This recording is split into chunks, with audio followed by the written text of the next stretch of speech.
최저임금 쇼크, 미용실에 일어난 일. 이 말이 여러분 무슨 일일까요? 또 미용실에 어떤 일이 벌어졌을까요? 이걸 한번 보세요.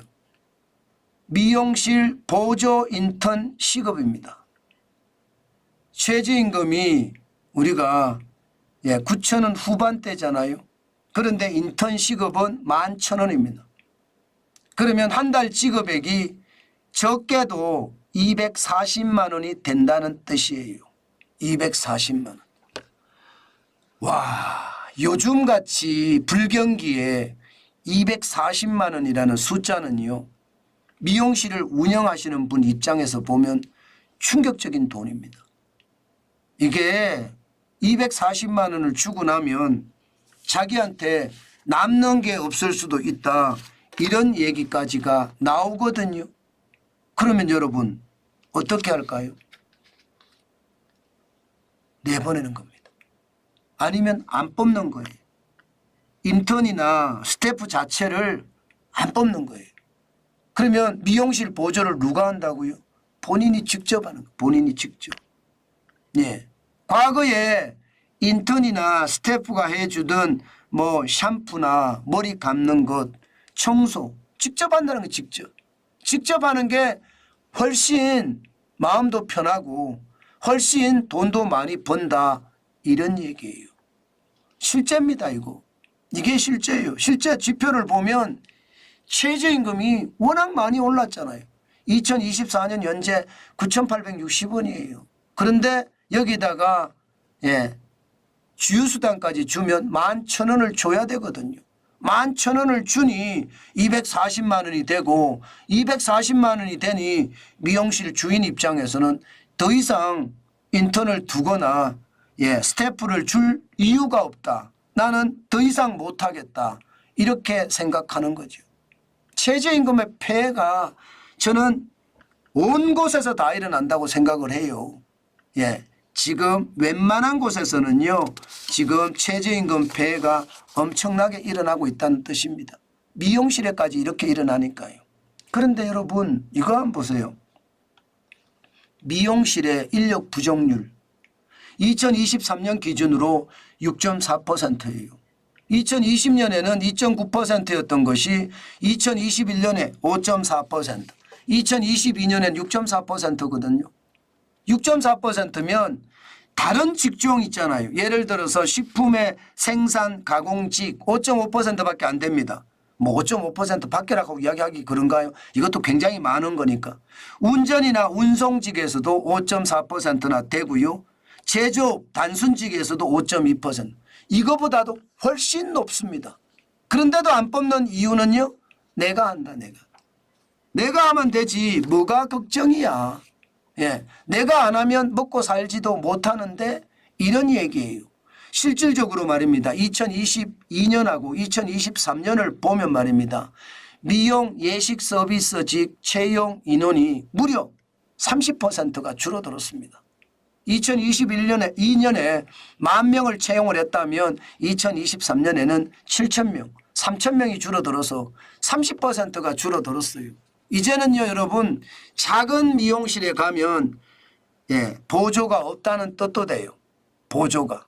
일반적으로 미용 보조라고도 하기도 하고요, 스태프라고 하기도 하거든요. 그런데 작은 미용실에는 없습니다. 제가 가는 곳마다 가보면요, 요즘은요 스태프가 없습니다. 240만 원, 250만 원을 주고, 그것도 말입니다. 최저시급을 줬을 때 240만 원, 최저시급을 줬을 때. 그런데 이게 최저시급을 안 주면 감옥 가거든요. 그러니까 안 줄 수는 없거든요. 2년 이하의 징역 또는 2천만 원 이하의 벌금이잖아요. 그러니 미용실 사장님들 입장에서는 더 이상 안 되겠다. 저는 여러분 이게 경제를 망치는 확실한 원인이라고 생각을 하거든요. 최저임금이 너무 급작스럽게 올라가는 것 말입니다. 이게 문재인 정부 때 워낙 많이 올라갔어요. 게다가 2022년 코로나19가 터지면서 또 올라갔어요.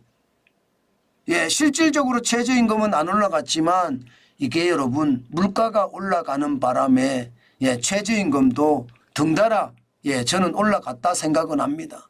이게 여러분 뭐 2020년 2.9%라고 해서 이게 적게 올라갔다가 아닙니다. 이때가 저는 최악의 상태인데도 2.9% 올라갔다는 뜻이에요. 게다가 2022년 5.1%, 2024년 5.0%잖아요. 결국 말입니다. 최저임금이 올라가니까 일자리가 그만큼 줄고 가계소득이 줄으니까 소비가 줄고 소비가 줄으니까 기업의 공장 가동이 줄고 기업의 공장 가동이 줄으니까 경제가 침체라는 악순환에 빠지는 것. 당연하다 이렇게 생각합니다. 저는 그래서 말입니다. 경제개혁의 핵심은 제일 첫 번째가 주 52시간제고 두 번째가 최저임금이라고 말씀을 드렸습니다. 그런데 이거 제대로 하지도 못하고 변죽만 울리다가 사실상 끝났잖아요. 공룡 야당이 버티고 있는데 이거 되겠습니까? 거의 불가능하다고 봐야죠. 예, 그렇다면 여러분 지금 현장 경제는 더 맥없이 부러질 겁니다. 저는 그렇게 생각합니다. 그만큼 말입니다. 예, 비용이 많이 들어가기 때문에 고용을 그만큼 줄이고 내가 스스로 해야 되겠다 이런 생각들이 커지는 것 저는 당연하다고 생각합니다. 아마 앞으로 말입니다. 현장 경제가 좋아질 거다. 저는 당분간 그렇게 생각 안 하는 게 좋을 것 같아요. 네, 당분간 계속 어려워질 거예요. 많은 사람들이 물가에 적응을 해야 돼요. 그래야지 소비를 하거든요. 물가가 너무 많이 올랐기 때문에 적응하기 쉽지 않고요. 물가에 적응하지 못하면 소비가 어려워지면서 자영업자들이 굉장히 힘들어질 거예요. 저는 그게 오래 간다. 저는 그렇게 생각합니다. 아마 이제 우리 경제는 어떻게 생각하면 최악의 어떤 그런 길로 점점 걷지 않을까. 저는 그런 두려움도 있습니다. 그 때문에 여러분 우리는 각자 도생이라는 확실한 목표를 가지고 전진해야 된다는 것 다시 한번 말씀드립니다. 제가 총선 전에만 하더라도 각자 도생이라는 이야기를 안 했습니다. 그런데 요즘은요 총선이 끝나고 나서는 확실히 각자 도생이 필요한 것 같습니다. 그만큼 경제 당분간 어렵기 때문에 고통을 감내하면서 지내야 되겠다. 그 말씀 다시 한번 드립니다.